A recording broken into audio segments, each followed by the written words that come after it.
guys, I'm Sarah Bendrick, licensed landscape contractor. If you're looking to redo your landscape this spring but are on a budget, here are a few ideas and tips that might help you stay on budget that will add some character to your yard.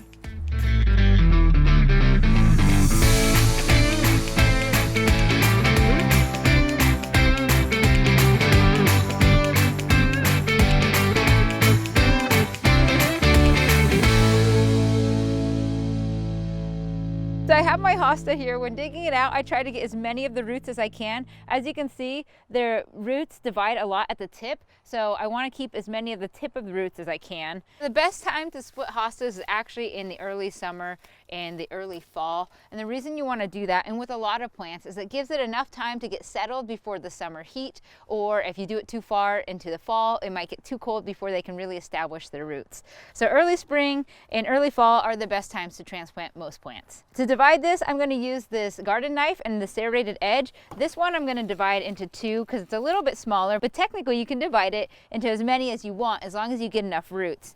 When I dug this out of the soil, I tried to get as much root as I could, especially the tips of the roots. That's where hostas really like to expand their roots. So I'm going to use the garden knife to divide this in half, just literally cutting through it. I'm going to try and preserve as many roots as I can as I'm working through. Sometimes you can actually just divide them by hand if they're not too intertwined.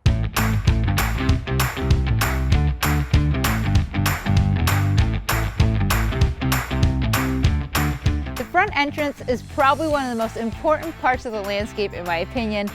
And this one is a little lackluster. So when doing the site inventory of the property, I thought this would be a great opportunity to do an affordable DIY bench, as well as freshen it up with some mulch, some new plants. And the first thing I want to start with is the bench. The first thing I want to do is to paint the cinder blocks, and I'm going to use a color that's going to complement the house. So now I want to cut my 4x4s down to 6 feet. I'm going to use the chainsaw to do it and make sure to secure the wood so it doesn't move.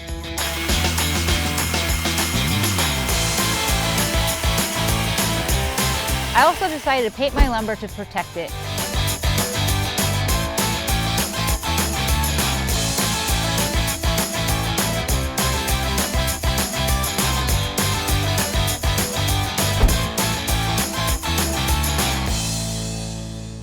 So I brought in some compost from the garden, and this is so good for the plants in the soil. It will make it so much easier for this plant to grow in. I'm just going to mix a little bit in with the native soil as I plant my hosta, and that's going to give it a great new start.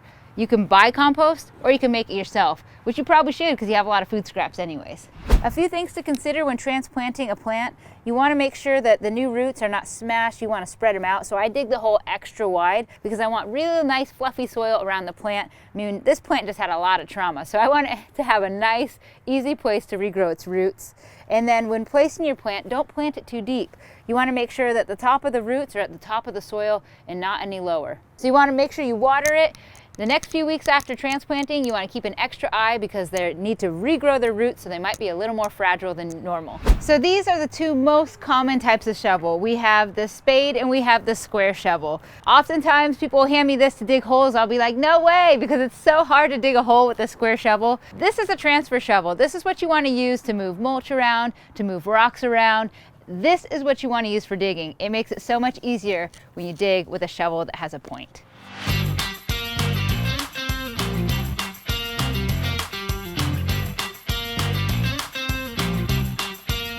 And it's always a good idea to mix your soil amendments with your native soil, because if you don't do this and you just put all brand new soil or all amendments in this area, the plant is either just going to grow in this area and never want to migrate into the tougher soil, the native stuff. So you want to give it a little bit of mixture to get it acclimated, because you want the roots to go out like this.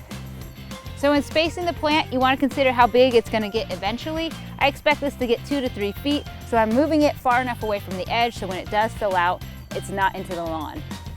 The last thing I want to do is even out the soil around the root base, and then I want to spread the rest of the dirt around to make it even, or just get rid of it because I don't want to have a lumpy patio.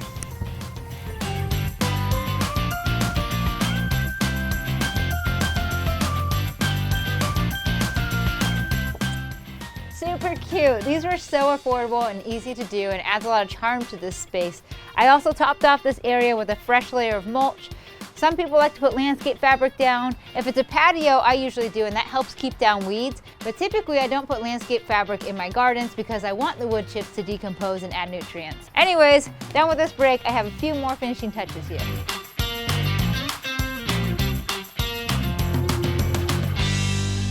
Didn't it turn out great? I really hope some of these landscape ideas inspire you to work on your landscape this spring. For more tips, check out A Neighborhood Ace.